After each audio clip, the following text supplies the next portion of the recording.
Bonjour à tous, mon nom est François Letarte, bienvenue sur ma chaîne JDRD30, une chaîne consacrée aux jeux de rôle sur table, alors une vidéoliste. Je vais vous parler de quelque chose que je vois dans des tables de jeunes. Je sais pas, je vais avoir le temps, j'ai peu de temps, mais on va essayer.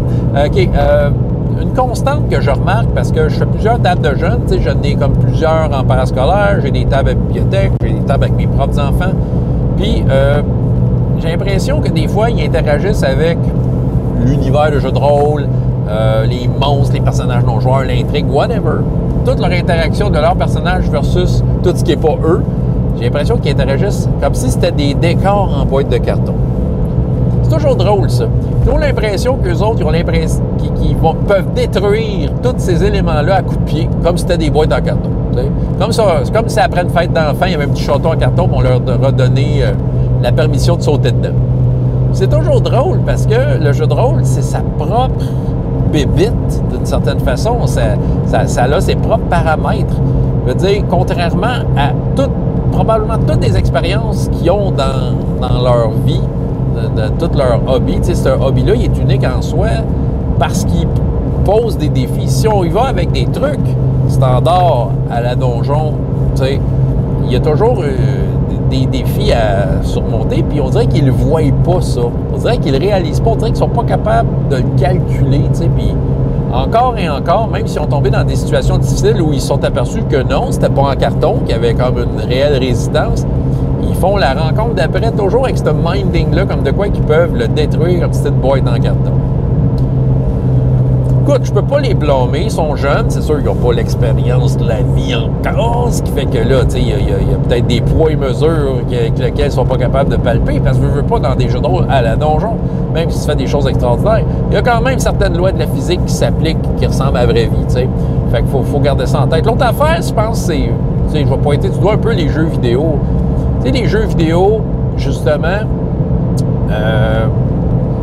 c'est pas le même genre de défi, mais ton bonhomme, tu sais, souvent, tu prends un jeu Smash Bros, ton bonhomme, c'est un bonhomme de manga, pantalon bouffant en train de hurler, puis donner des coups de poing, puis il détruit tout. Puis ils ont l'impression qu'ils vont faire la même affaire, tu sais, comme... Mais c'est ça, tu sais, puis ils vont comme proposer des moves qui vont au-delà des lois de la physique, tu sais. OK, regarde, j'essaie d'être bon maître de jeu. J'essaie, en fait, de leur donner la chance de pouvoir faire quand même des moves au-delà de ce qui est possible d'habitude. OK? Parce que j'ai envie qu'ils vivent l'expérience. Mais en même temps, j'ai envie qu'ils vivent le défi, qu'ils avouent que dans ces jeux-là, c'est pas comme dans les jeux vidéo. Donc, je vais diluer le jeu, mais je vais arrêter à un moment donné de le diluer.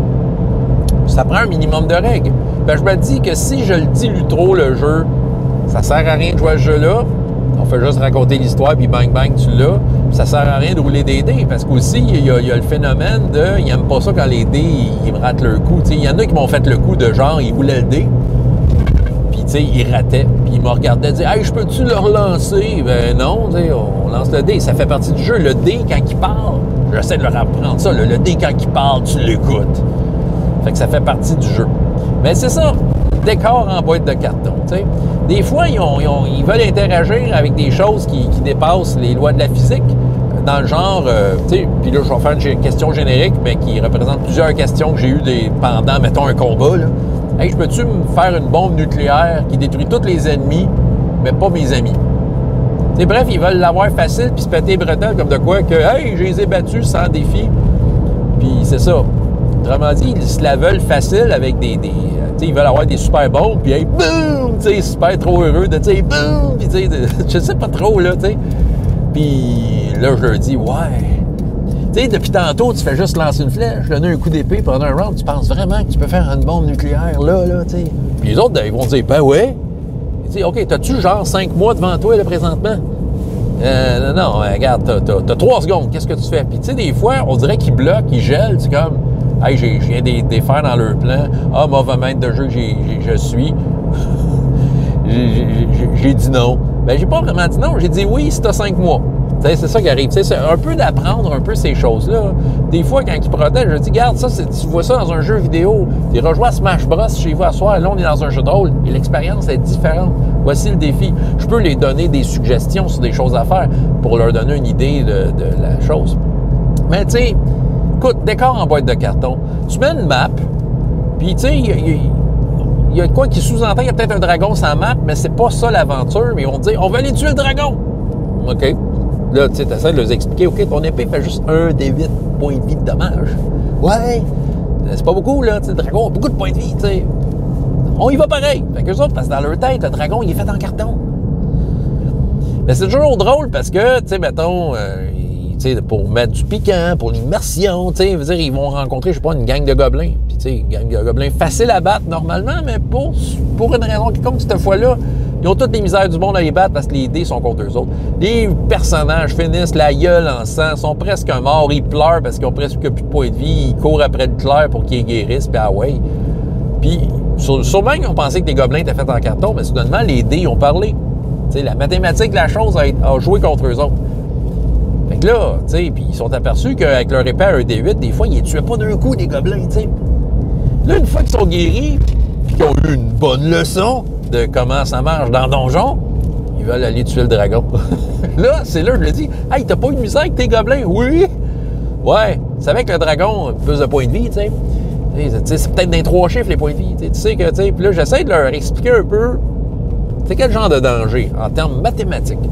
Mais ils veulent quand même aller tuer le dragon. Parce que là, ils sont convaincus qu'ils vont être devant. Ils vont juste se mettre devant. Pas de tactique, pas se cacher rien. Viens-t'en, dragon! Bang, bang, bang! Je vais te tuer d'un coup d'épée. J'y rentre l'épée dans l'œil.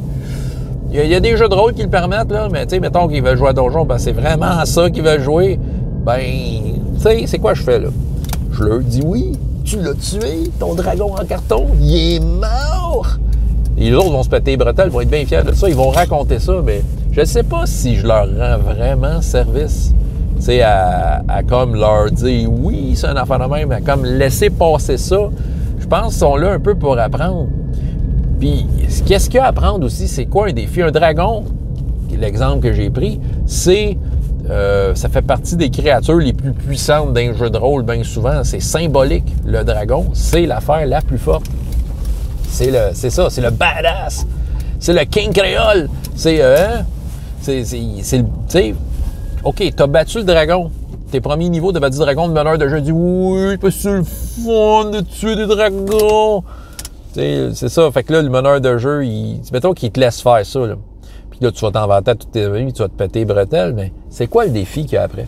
C'est ça qui arrive à un moment donné. T'sais, si tu dis trop oui, pour l'immersion, juste pour le principe d'apprendre comment ça marche dans un jeu de rôle, c'est quoi les enjeux au nom de l'immersion, qu'est-ce que je dois faire? Moi, j'ai l'impression que je dois mettre le dragon badass puis il doit en tuer une coupe pour le savoir s'ils ont pas bien fait ça, tu sais. Pas pour leur donner une leçon, juste pour leur faire comprendre que non, il n'est pas en carton de dragon. Dans le jeu de rôle, l'expérience, c'est ça. J'ai l'impression que ces jeunes-là sont quand même contents de revivre cette expérience-là parce que malgré des fois leur surprise et leur déception, parce que c'est pas en carton, ils reviennent quand même. Oui, c'est probablement une gang d'inconscients qui, eux... qui reviennent de semaine en semaine. Qu'est-ce que vous voulez? Faut croire qu'ils trouvent ça intéressant. Fait que, tu sais, j'ai bon espoir qu'ils vont bien apprendre de l'expérience, mais c'est drôle, c'est long à rentrer le fait que le décor, il n'est pas fait en carton. Les dragons sont dangereux.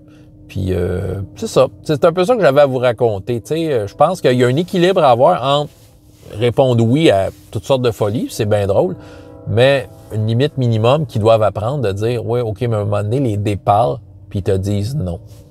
Voilà, c'est ça que j'avais à vous raconter. François Letard, JDR de 30, et jusqu'à la prochaine fois. Et autant de plaisir dans la vie que dans les jeux. Au revoir.